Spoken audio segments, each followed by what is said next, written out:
All right, y'all, big win for the U.S. today. Brittney Griner's finally coming home. Woo, so excited, guys. Big trade for us. Big win for... What? Oh, we traded the Merchant of Death. That's all right. You win some, you lose some. Not a big deal. Oh, we left Paul Whelan. Kind of starting to sound like a bum deal. What's up, guys? Cliff here from Not Gospel Studios. I did not plan on making a video today.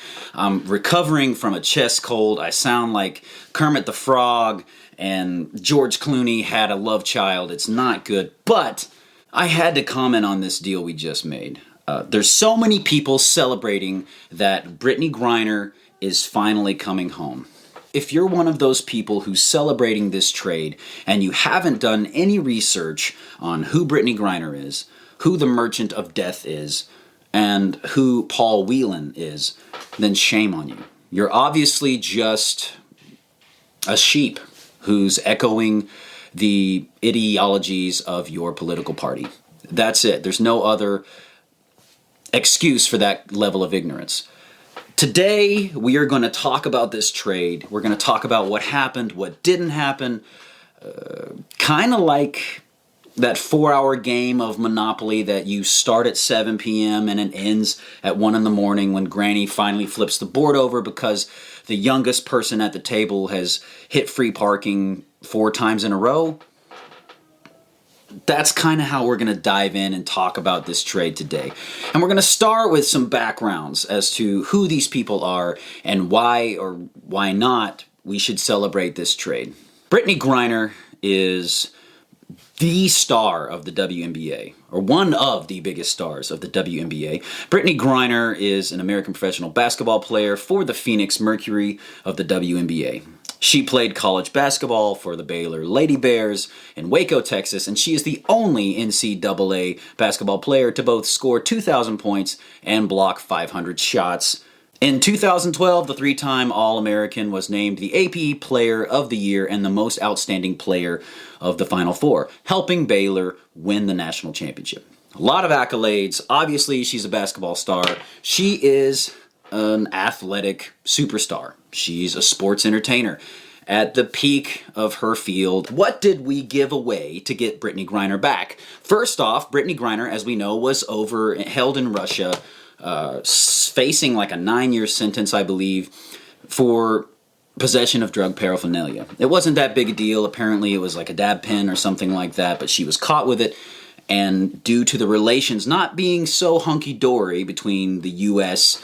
and Russia right now, because of our involvement in a certain conflict that I'm not allowed to talk about without being censored or banned by YouTube, they decided to hold her as sort of a political hostage. We're not dummies. We know that for the minor drug paraphernalia that she had, she probably shouldn't serve a 9-year sentence. But this was an opportunity for Russia to kind of poke back at us for sending billions of dollars in support of one of their political rivals and enemies.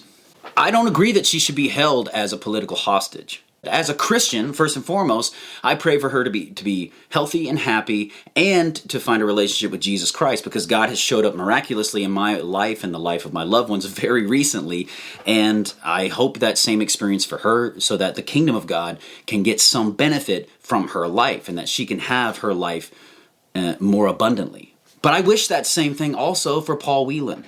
And like it or not, as it pertains to his immortality. I wish that same thing for the Merchant of Death. I do hope that he has a relationship with Christ and can one day get into heaven versus hell. Like, that's kind of how all Christians work. That's the love your enemies thing to a T. So let's talk about this trade for a second, because it does kind of feel like to me, having done a little research about who Brittney Griner is and who the Merchant of Death is and who Paul Whelan is and their situations, it kind of feels like the Russians are over there right now in that 4-hour game of Monopoly saying, comrades, gather around, stupid Americans are about to trade hotels on Boardwalk and Park Place for Baltic with nothing. That's kind of what it feels like, in my opinion, but I want to see what you guys think. Who is the Merchant of Death? The Merchant of Death is Victor Bout.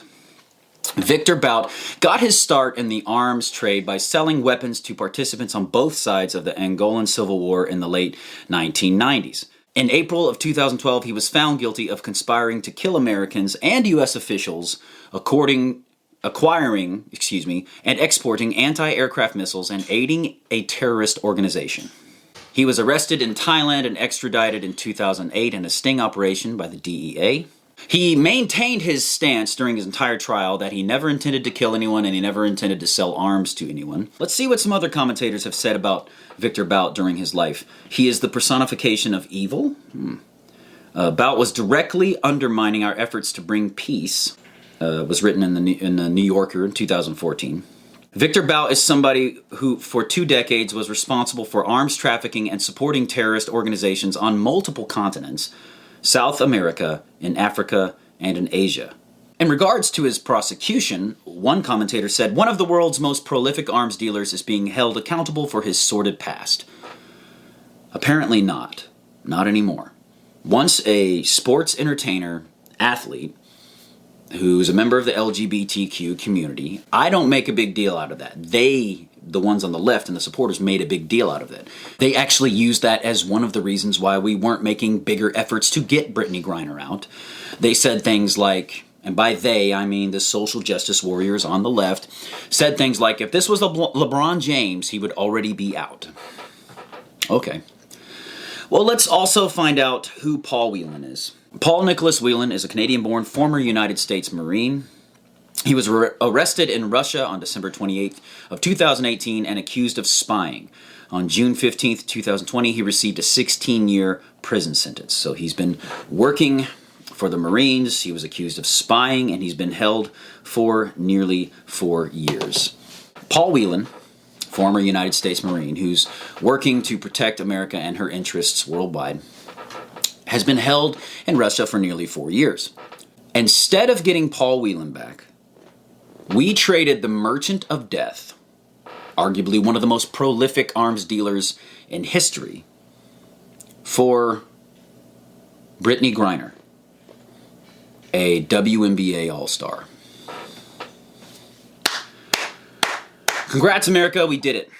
We steeped ourselves into a new low point where, obviously, on the global stage, nobody is intimidated by us, nobody's threatened by us, and nobody has time for our pitiful negotiation tactics. This feels like one of the worst person-to-person hostage/prisoner trades in history, in my opinion. It couldn't be any worse. I don't care if it was LeBron James.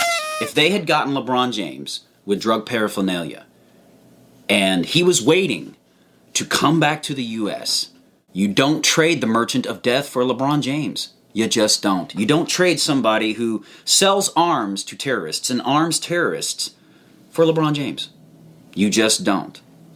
Sorry, you just don't. And you don't do it for Brittney Griner either. What further frustrates me about this situation is we are leaving an American patriot, someone who has put their life on the line and literally lived their life in service of protecting and defending America and her interests.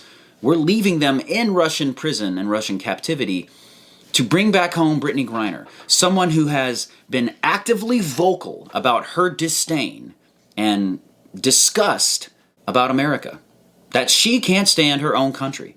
The country that she's desperate to get back home to, she has vocalized that she cannot stand it. We trade the Merchant of Death, one of the most prolific arms dealers in history, leaving behind an American patriot for someone who hates America. Yeah, we got took. This was a bad trade. This was a really bad trade. Does it change who I am as a Christian? Does it impact my spirituality? Does it change the fact that I pray for all 3 of these individuals and I continue to pray for our government? Absolutely not. God is still good, and everything has to go further away from the Jesus standard for the end to come. We know that. As Christians who believe the scriptures, we know this. It's just disappointing to see so many people with so little research done celebrating this when they haven't even thought about what we're giving up and what we're getting back. Check and make sure you subscribe to the channel. click the notification bells. Thank you guys so much for hanging in there this long. We're going to try to have more new, fresh content for you regularly. This is Cliff Williams. This is Not Gospel. If you like this clip from the Not Gospel Studios YouTube channel, don't forget to share. Click on one of the other links and videos. You can find them here and here, and subscribe. I think it's down here. Tell your friends about us. Tell them that it's healthy, that it's vegan, and all of those things. Keep being awesome, because that's how God made you.